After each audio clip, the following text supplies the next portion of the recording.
Hey. Okay. Hey. Okay. What's good? Oh, my kings and queens. Okay. I think I'm falling in love with you and every single thing that you do. I think I'm falling in love. I think I'm falling in love. 'Cause I just wanna be in front of you all day, 24/7, 25/8. Wake up in the morning and look at your face. Is that okay? I just wanna be in front of you all day, 24/7. What's good, my kings and queens? I am Micah Michelle. Thank you for tuning into another video.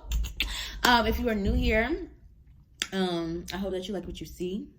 And if you do like what you see, if you can hit a little like, write a little comment, do a little share, I would greatly appreciate it. We are on the road to 500. Today, I'm eating a little popcorn. So I realized I like to eat. I like to put stuff in my mouth.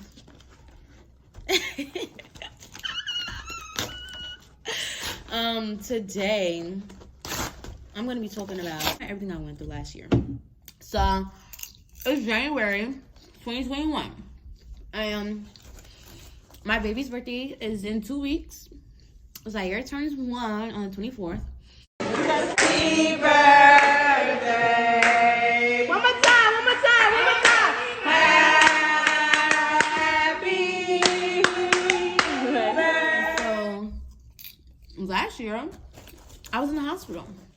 And I originally went to the hospital because I had preeclampsia. And that's where typically when you're pregnant or right after you give birth and your blood pressure shoots through the roof. And throughout the whole pregnancy, I was fine. But on the last few days, I knew something was wrong. My body was kind of already transitioning into labor. I found that out after. And it was in such stress and strain that my body's blood pressure, 180 over 76, and then it was 180 over 130, and then it was almost 200.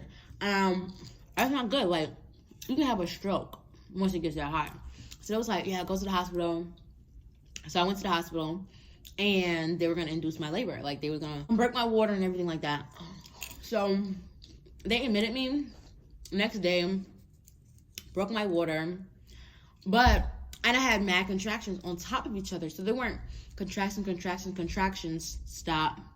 Contractions. No, it was a continuous contraction. They were overlapping each other. So they gave me some medicine to slow it down, but that ended up stopping it altogether. And the doctors, nobody checked up on me. The nurses didn't check up on me, nothing. They told me that I would have to have a C-section because I was only 3 centimeters. And my whole family got quiet. They got scared. They didn't want me to have a C-section because you can die. They cut you open. Not just your skin. They cut your muscles.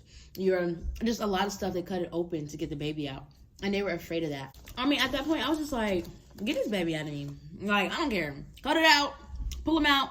Whatever you got to do. Like, just get him out.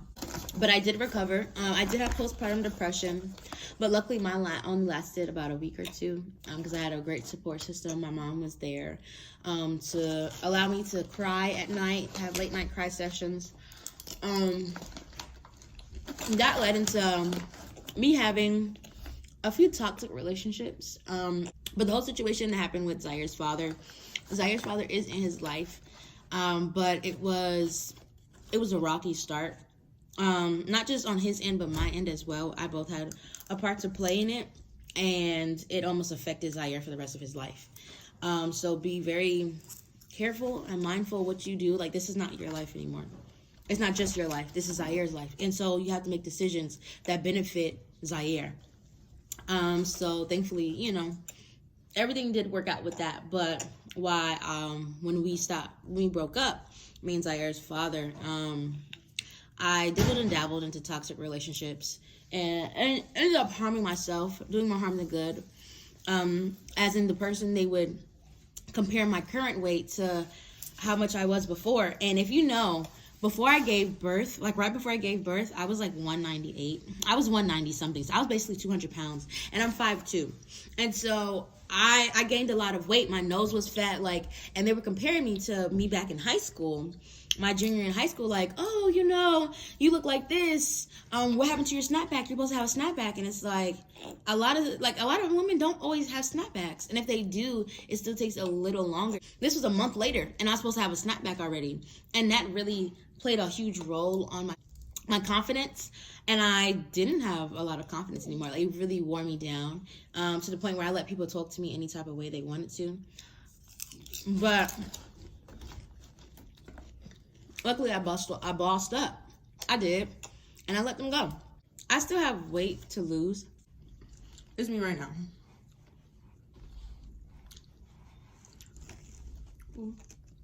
I got a little jiggle. I got a little jiggle, but it's my body. It's my body. You know, I'm not 100% confident in my stomach. I have a mommy stomach. Messed up my my belly button. And so I'm not 100% confident in my stomach yet.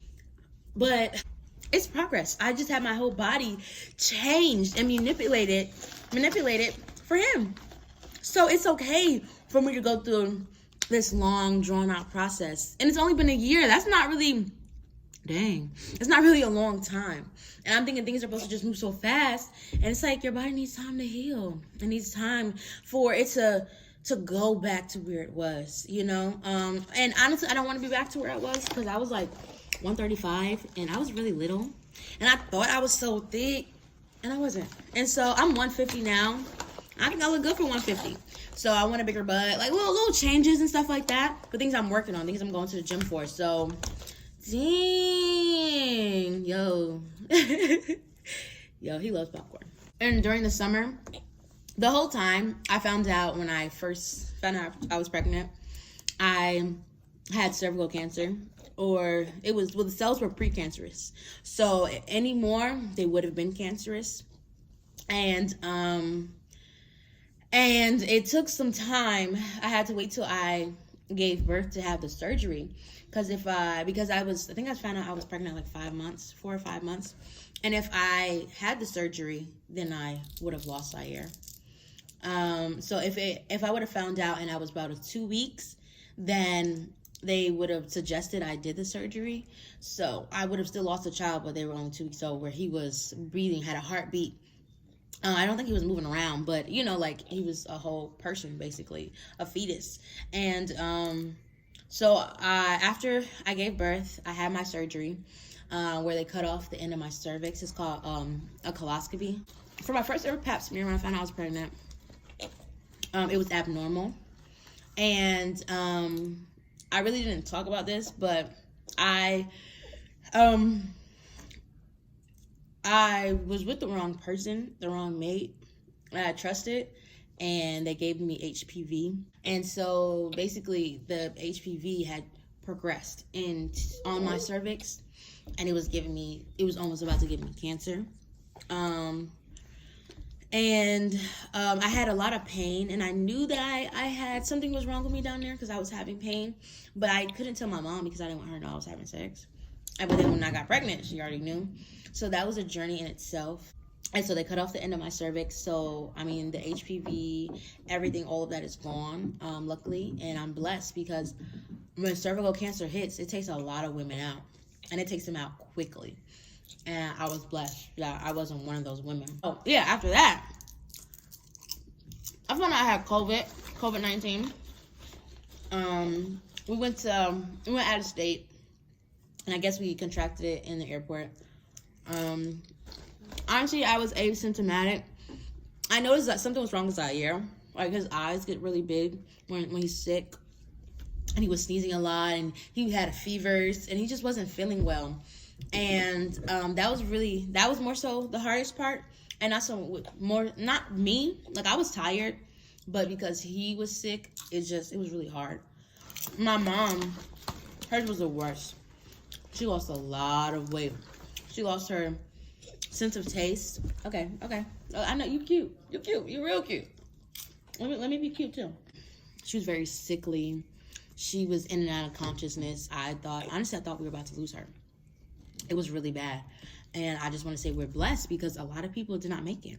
And we did. And we had it. And we're blessed. We made it through. And everything that I went through this year, I made it through. And I really just want to say I'm blessed. And that's only thanks to God. That's only thanks to the Lord. Because if the devil wanted to have his way with me, I would have died giving birth on the delivery table. I would have died for having cervical cancer. I would have died for having COVID-19. I would have died a long time ago. Okay, baby. I know this is your world and I'm just living in it. But can I at least record? Thank you. Thank you. Come again. Bye. I'm on the process. I am on the verge. On the journey of being better. Doing better. Not only for me, but for Zaire. Oh, last year, I was also cleared for my therapy. I'm no longer depressed. I was depressed my junior year really bad. I was depressed when I was pregnant. I was pregnant in 2018. I was 2020. That's 2021!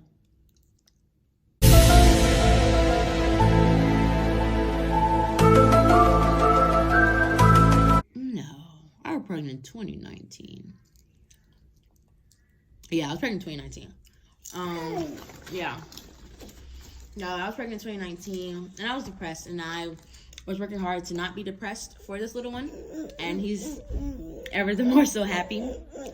So, yeah. That's my little 2020 recap. It's 2021. Let's see what 2021 has to offer. It's one turns one. Relax. Not while you eating. It's one turns one in 2 weeks. I turned 19 in 3 weeks. It's my birthday.